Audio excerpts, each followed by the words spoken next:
Fair enough. Well, let's also now take a look at the provisions against dowry in Indian law. Well, the Dowry Prohibition Act of 1961 makes giving, taking or demanding dowry a punishable offence that entails imprisonment of up to 5 years, as well as a fine of 15,000 rupees or the value of the dowry, whichever is higher. The act applies to both the giver and the receiver of dowry. Well, the Bharatiya Nyaya Sanhita also makes certain provisions here. While Section 80 for dowry death states if a woman dies under unnatural circumstances within 7 years of marriage and is harassed for dowry, it is presumed to be a dowry death and carries a punishment of up to 7 years to life imprisonment. Meanwhile, Section 85 of the BNS pertaining to cruelty by a husband or relative states cruelty or mental or physical inflicted upon a married woman by her husband or his relatives, especially related to dowry demands. It carries a punishment of up to 3 years imprisonment and a fine as well. Joyita, well, we have a paucity of time, but what do you think needs to be done over here? You know, this is a very, very important case that has come to light, and in the age of social media, you know, it can easily be said that it found traction. It garnered. We are doing this show because, you know, there were remnants and, you know, substantiating evidence of it available on social media. Otherwise, we wouldn't even be talking about dowry. Well, the thing is, you see, what do we do? Obviously, the law that is there, that is not enough. That is not deterrence enough. First of all, you have to increase the quantum of punishment, and in manifold ways. Say, for example, in this case, and this particular case that happened with this girl who was burnt to death by her husband and all. I mean, I would say death is the only punishment.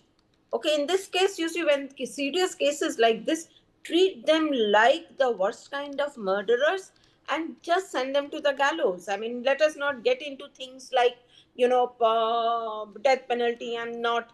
Sorry, this in this case it does not apply. Number, and you see, what is most important, as I said in that earlier segment as well, mindset change. Unless and until I mean, the law, the legal system, the police can do only up to a point.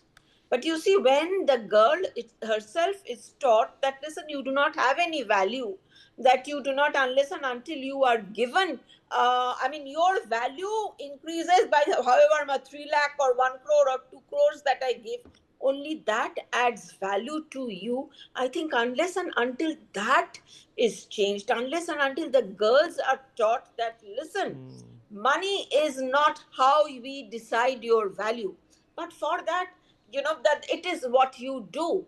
And this pressure, constant pressure about you have to get married at the age of 17, 18, and especially this happens in particularly in rural areas, this still is very much prevalent.